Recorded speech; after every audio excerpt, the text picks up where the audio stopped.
हाँ जी प्यारे बच्चों नमस्कार। जैसे कि आप सभी को पता है कि आप लोगों के स्कूल में क्या चल रहा है, गर्मी की छुट्टी चल रही है, ग्रीष्मकालीन अवकाश चल रहा है, जिसमें कुछ गृह कार्य दिया गया है। जैसे 8 वाले क्लास के बच्चों के लिए संस्कृत में इन 5 प्रश्नों को दिया गया है। तो चलिए हम लोग आज क्या करते हैं कि इन 5 प्रश्नों को हल करते हैं, ठीक ना। 5 प्रश्न का आंसर हम आपको बताते हैं, तो आपको कॉपी खोल लेना है और इन सभी प्रश्नों के आंसर को लिख लेना है, ठीक ना।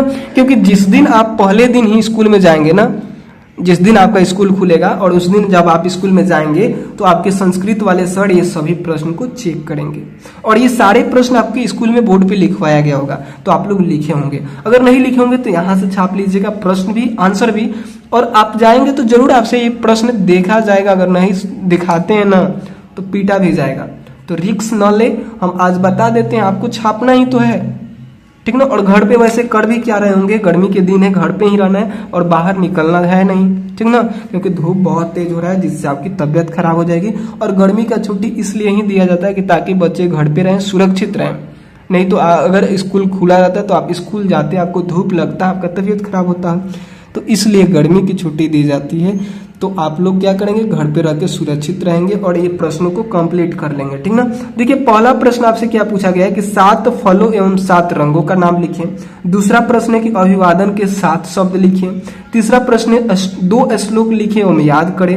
चौथा प्रश्न है संस्कृत में प्रार्थना लिखे। थोड़ा सा इसको सुधारिएगा, संस्कृत ऐसे लिखा जाता है, ठीक ना, इसको सुधार लीजिएगा, ऐसे रहेगा, यहाँ पे क्री रहेगा, संस्कृत, ठीक ना, तो इसको सुधार लीजिएगा। हमारे सहयोगियों के नाम संस्कृत में लिखे, देखिए यहाँ पे भी इसको सुधार लीजिएगा, ठीक ना, यहाँ पे गलती हो गई है, इसको सुधार लेंगे आप, ठीक। और बाकी चलिए अब हम लोग क्या करते हैं, इसका हल कराते हैं। जैसे 7 फलों एवं 7 रंगों के नाम लिखना, तो सबसे पहले 7 फलों के नाम लिखिए। जैसे आम्रम, आम्रम फलम मतलब क्या हो जाएगा, आम का फल। कदली फलम मतलब केला हो जाएगा। सेव फलम मतलब सेव हो जाएगा। द्राक्षा फलम मतलब अंगूर हो जाएगा। वैसे ही नारंडंग फलम का मतलब हो जाएगा नारंगी यानी संतरा, ठीक ना। दाडिम फलम का मतलब होता है ये अनार होता है, ठीक ना। हिंदी में अनार बोलते हैं और संस्कृत में दांडी फलम बोलते हैं। नारी केलम फलम का मतलब होता है नारियल। तो इस प्रकार से आपने 7 कंप्लीट किया, इन 7 को आपको लिख लेना है। बाकी चलिए 7 रंगों का भी नाम लिखना है, तो 7 रंग का लिखिएगा। श्वेत वर्णम मतलब उजला सफेद कलर। कृष्ण वर्णम मतलब काला। रक्त वर्णम मतलब लाल। पीत वर्ण का मतलब हो जाएगा पीला। हरित वर्ण का मतलब हो जाएगा हरा। नील वर्ण का मतलब हो जाएगा नीला। कपिस्व वर्ण का मतलब हो जाएगा भूरा, ठीक ना। कैसे पढ़ेंगे, श्वेत वर्ण, कृष्ण वर्ण, रक्त वर्ण, पीत वर्ण, हरित वर्ण, नील वर्ण, कपिश वर्ण, ठीक ना। तो इस प्रकार से आपने रंगों का नाम लिख लिया। चलिए आगे बढ़ते हैं और आगे देखिए आपसे अगला प्रश्न में क्या पूछा गया है कि अभिवादन के 7 शब्द लिखें। अभिवादन के 7 शब्द आपको लिखना है, तो लिखेंगे नमस्ते, नमस्कार। अभिवादन मतलब क्या, जैसे पहले आप किसी से मिलते हैं तो क्या बोलते हैं, जैसे सुबह सुबह किसी से मिलेंगे तो बोलेंगे गुड मॉर्निंग, तो उसी को संस्कृत में क्या कहते हैं, सुप्रभात कहेंगे।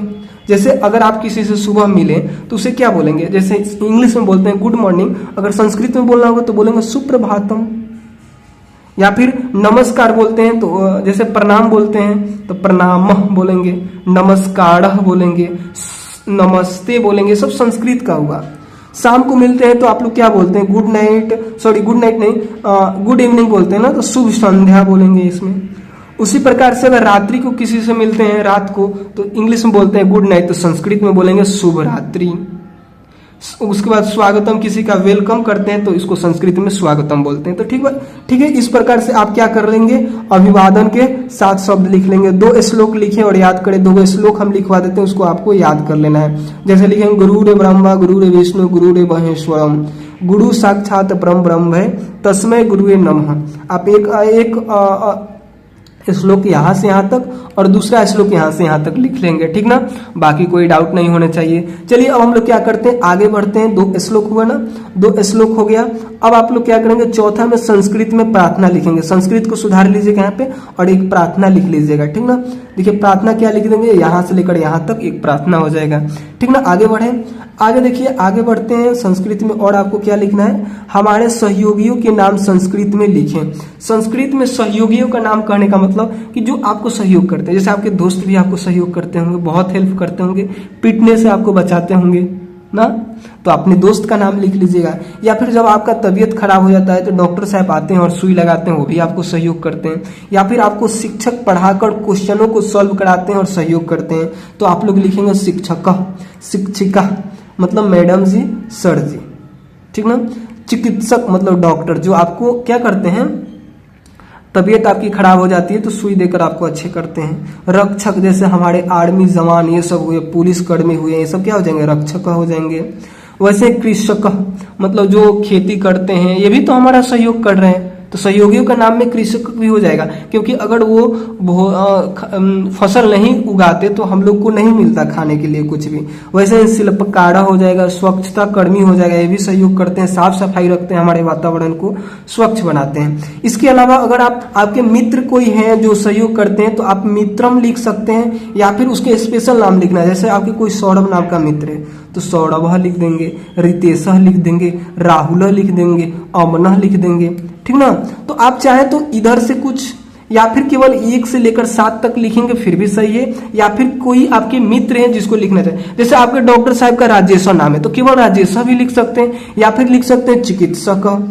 ठीक ना, जैसे कोई चिकित्सक है मतलब कोई डॉक्टर है जो आपका हेल्प करते हैं, सहयोग करते हैं, तो केवल चिकित्सक भी लिख सकते हैं, या फिर उनका नाम मान लीजिए राजेश है तो राजेश भी लिख सकते हैं, वो आपके सहयोगी हुए।